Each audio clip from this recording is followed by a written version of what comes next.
Basically, my name is Matt Smith. I live in Laguna Niguel, California. It's a small little town in Southern California in South Orange County. So the one thing that I just love about Jimmy Buffett, just in general, is just the feel-good vibe. If you ever turn on Jimmy Buffett Pandora Radio, it's always just very like uplifting, like just Caribbean reggae vibes, and it's just the best way just to kind of like beat Southern California traffic. I drive a 1983 Volkswagen Westphalia, and so I don't really get to my destination as quick as most people do. But luckily, with rocking some Jimmy tunes, I'm able just to kind of cruise and enjoy the ride.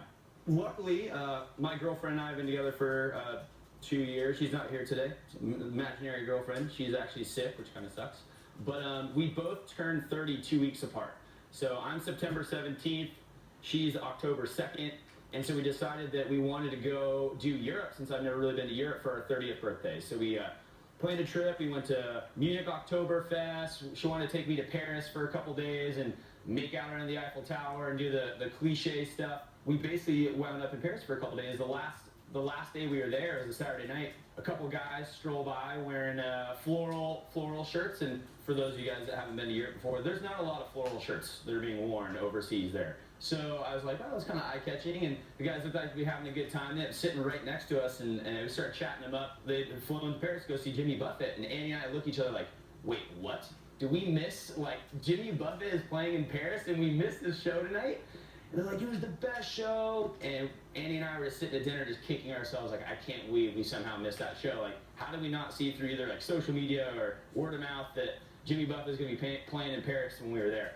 So luckily, he had one more show. He was going to play Sunday night, and so we rearranged our schedule. And we're like, we're going no matter what. We have to go. We don't have tickets. We're just going to go outside, and maybe hopefully someone will have spare tickets or whatever. We'll figure it out. We show up to the venue, and just crazy. There's all these people in parrot hats and floral shirts and fake legs, and everyone's just kind of rip-roaring in the street. I'm like, babe, we're just going to go to the first bar we see. We're just going to post up. We're going to have a beer. And hopefully we will meet somebody that maybe will have a spare ticket.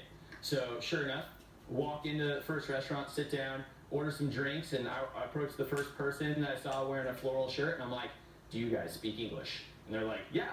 I'm like, this is a full long shot, but do you have any spare tickets for Jimmy Buffett tonight?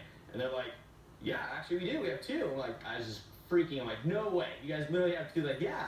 It was the first show I've ever gotten to see Jimmy Buffett. I've always wanted to go and see him live in concert, but I feel like every time he's come to town here, I've always been out of town, or he's playing in San Diego and he's not playing Irvine, or something always happens. There's always something. And I've always heard the most amazing stories about how the tailgate out front is always insane, where people build faux beaches and they have spinning wheels of death, where you spin the little wheel and you have to either take a shot or flash your boobies or do something crazy. And I'm like, man, I always have wanted to go do that. It just sounds so much fun, but it's never really worked out. So luckily when we were in Paris, and it was just so ironic that for our 30th birthdays, Jimmy Buffett is in Paris the same time we are, and we were able somehow to like squeak some tickets out of some local patrons. So just so amped.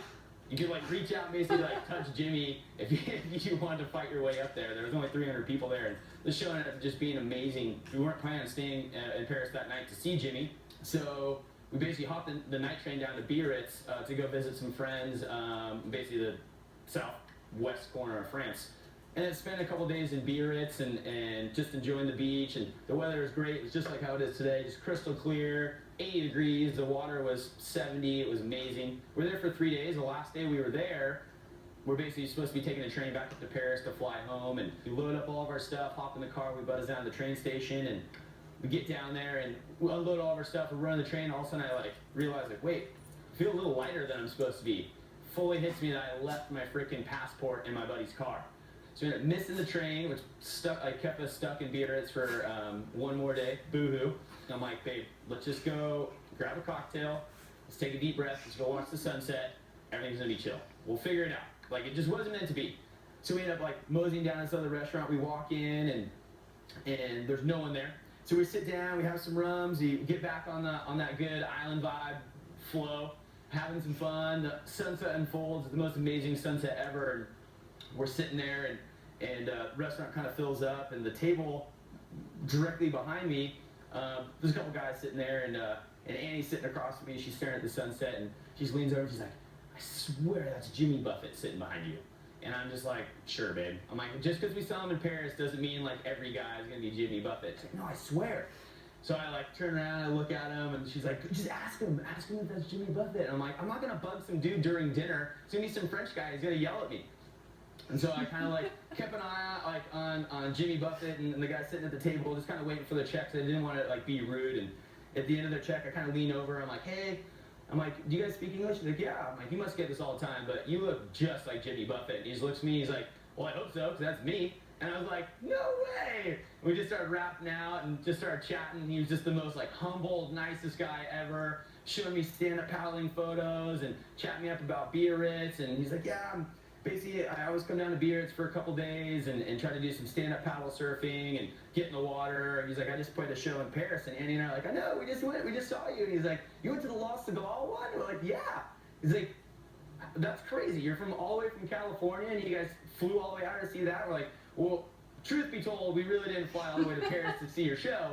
But it just turned out that you were in Paris. We both have always wanted to go to your concert. We both turned 30 at the same time. This is our 30th, like, birthday extravaganza trip, so we basically spent the money to go see it. It was the best show we ever seen. Annie freaking cried during it, and it's just so crazy to actually like run into you here. And he was just like the humblest, like nicest guy ever, super down to earth. For somebody that's that well known and that talented and that basically famous, he was the most like humblest, nicest, just normal Joe on the street. Like, he was just so cool. And then to top everything off, he just was like, well, where are you guys from? I'm like, oh, from California, like this little town, like Laguna Niguel, right by Laguna Beach, Dana Point.